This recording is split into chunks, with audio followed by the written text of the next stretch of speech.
As the COVID-19 pandemic continues to have its effects across the United States, the American Public Health Association is working to help address the issues around health equity and how it affects different communities. Today's episode of APHA TV will help unwrap some of the inequities and what can be done to help fight back.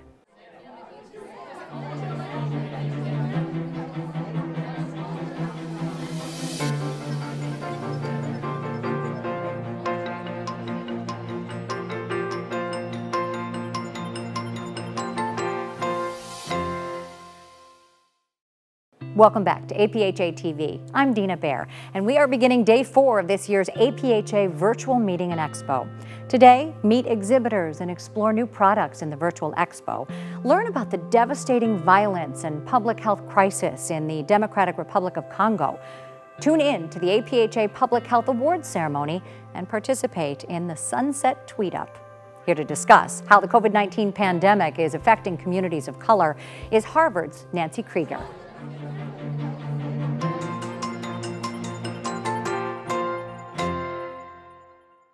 Dr. Nancy Krieger of Harvard School of Public Health is here now to talk about some important issues. Most importantly now, the impact of COVID-19 and what it's having on communities of color. COVID-19 is having a horrible impact on communities of color and low-income communities in urban areas and in rural areas. And this is best expressed by the excess mortality that is associated. There's difficulties in getting COVID tests, for example, so it's even hard sometimes to know who's actually at what risk of being a COVID case because of inadequate access to tests. But if you look at the mortality rates, you'll see that on average, the mortality rates, particularly among Black, Latinx, and American Indian, is around 3 times higher or so. That's on average in terms of across all age groups. But when you look at working age adults, which really reflects what's going on with people who have to work at places that involve interactions with other people, they can't work at home. That's not the kinds of jobs they have. You will see mortality rates, age-specific mortality rates, upwards of 5 to 10-fold, which is enormous, a travesty, and should have been prevented. So much of the momentum to address racism as a public health issue has been driven by police violence. How has racism operated within the COVID-19 pandemic? So this ties into much deeper health inequities that we have in our country. And I want to add that also what the impacts on health are not only the grievous mortality and the grieving that comes from it, from COVID itself, but also the ways in which policies have been pursued around what was necessary with regard to the economic shutdowns to try to prevent a very infectious disease from hitting that could not be treated and potentially could crash hospital systems and make things very complicated for people in their communities in terms of access to healthcare, whether or not they had COVID itself. And so you can't look at what's going on with COVID outside of already existing inequities in the welfare state policies that we have in this country, the penurious approaches to poverty alleviation, the fact that how hard it is to get unemployment insurance, the fact of the lack of Medicaid expansion in so many different states. All those problems coincide. And so it's that there was a basis, who has what kinds of jobs with what kinds of protections in terms of paid sick leave. That's not a guaranteed right. If you can't have paid sick leave and you go to work and you get sick, you get exposed to somebody, do you bring it home? Is that how community spread starts in your community? What are the problems with lack of access to health insurance? What are the problems with access to lack of appropriate medical care? These all existed before COVID-19. I know we all want to do something. What can we do to help? So, yes, absolutely. The general public first can start with a better understanding of what the problems are. And the problems are the ways in which structural racism is shaping risk of exposure. And then if you're exposed, what that means. So a reframing that the general public needs to understand that this is not about quote unquote race, it's about racism. A second really important reframing that the general public needs to understand is that although populations of color are at greater risk, in fact, more white non-Hispanic Americans are dying from COVID because they're a larger share of the population. So this is a problem that affects everyone.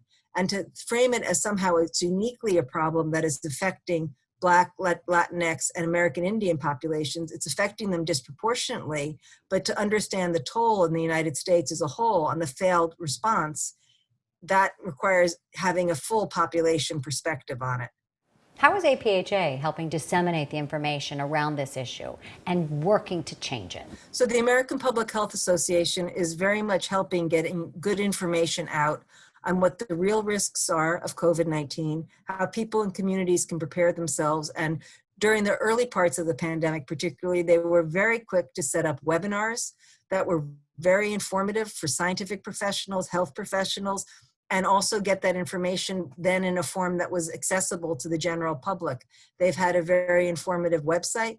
They are sending out action alerts to APHA members. I distribute them through the caucus that I chair, the Spirit of 1848 caucus. So they have been very active. It's very clear from what the legislative agendas are that they have been testifying before Congress, before different committees, advocating for a public health approach, advocating for resources, understanding that this is about protecting people overall. So that means the right economic and social policies in addition to the COVID-19 specific policies around protection, personal protective equipment, masks, and adequate access to tests and treatment.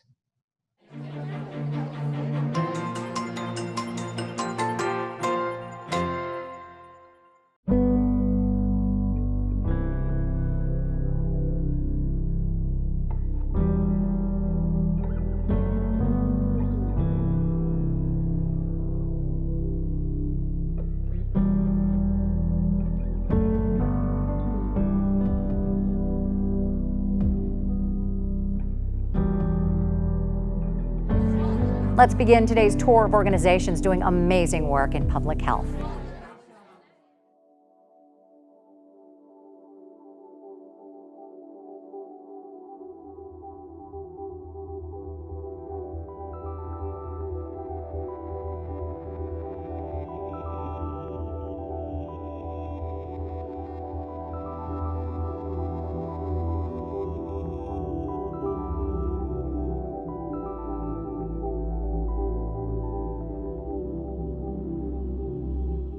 We realized pretty early on that we needed to create a team at Ohio State to address the COVID pandemic that cross-cut many different disciplines, not just basic science, but translational and applied sciences.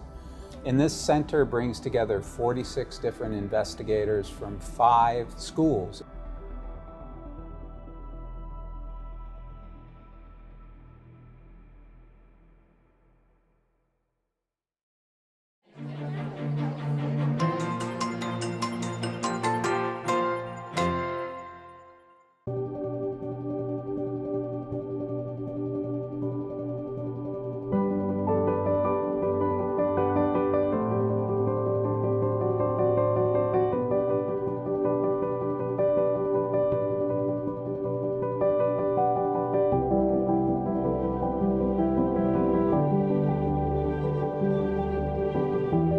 Now, I think as a center, we really want to zero in on racial inequality and racism as sort of a locus of health equity that is especially important because it's clear in the contemporary moment that that matters.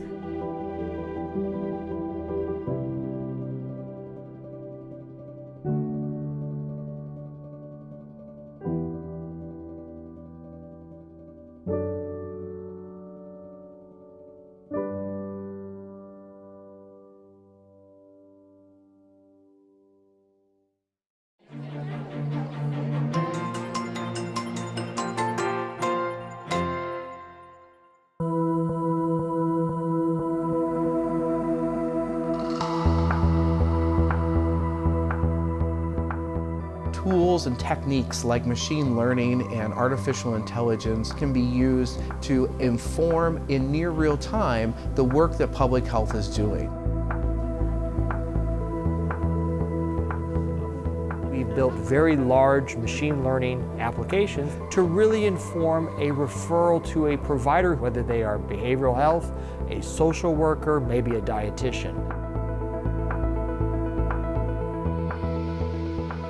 Since the start of the COVID outbreak, the Regenstrief Institute's provided information to all the counties in the state through their dashboard. They meet with us weekly to improve it. We're looking to put the right information in the right people's hands so that we can create a healthier world.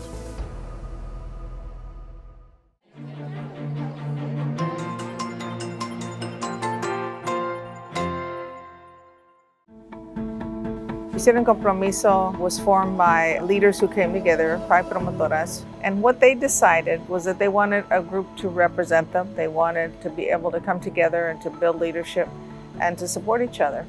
And that's when the network was formed, the Network of Promotoras and Community Health Workers. And our name in Spanish is La Red de Promotoras y Trabajadores Comunitarios, which is the Network of Promotoras and Community Leaders.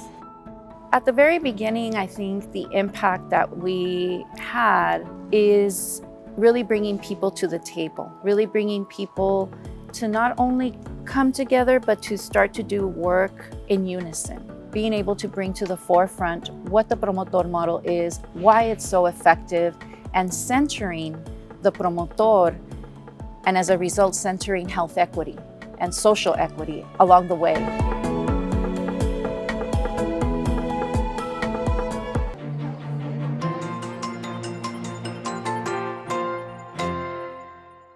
That's it for us today, but remember, we'll be back each day of the virtual meeting with more exclusive material. And don't forget to keep up with all the latest developments and get in touch with us via the web. We'll see you tomorrow, APHA.